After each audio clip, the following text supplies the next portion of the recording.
After a century since Palestine was seized, occupied, and the indigenous people expelled, US President Trump has come out with his own version of the old British Mandate plan. Trump said exactly what Netanyahu hoped he would say: that the Palestinians are to be moved out of Gaza, with the excuse being to make the area ready for redevelopment. For the past 13 months, the Israeli regime has been trying to make Gaza unlivable in order to make the Gazans leave. Trump said the US would take ownership of the entire project. The old British policy created a mess in Palestine after World War II. Great Britain was forced to withdraw from Palestine, as it no longer had the resources needed to keep it under control. The establishment of the State of Israel in 1948 did not solve the problem of apartheid in historic Palestine, but rather worsened it. The Trump plan for Gaza approaches the issue in the same way as the British did, and as Israel has since 1948. It ignores the Palestinians and their rights, and tries to force a one-sided settlement upon them. For 100 years, the Palestinians have resisted this approach, and it's unlikely Trump's plan will work too. President Trump is taking a sledgehammer to a bedrock of US foreign policy, ripping up decades of soft power in favor of a highly personalized, transactional, coercive style of deal-making. Less than 3 weeks into office, his administration already has struck deals of varying substance with Canada, Mexico, Colombia, Panama, and even Venezuela. Most were secured through threats of tariffs and other leverage, with Trump's top diplomat, Secretary of State Marco Rubio, occasionally serving as the good cop. Trump is gutting key aspects of America's global influence and the workforce that promotes it, leaving a vacuum that US adversaries are eager to fill. Trump and Elon Musk's rapid dismemberment of the US Agency for International Development, by far the world's largest provider of foreign aid,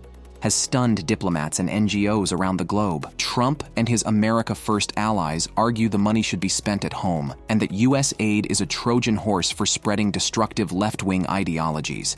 Trump has made clear his disdain for America's network of alliances, which previous presidents have seen as a crucial competitive advantage over adversaries. Whilst Joe Biden was fond of saying that what mattered was not the example of our power, but the power of our example, Trump believes in exactly the opposite.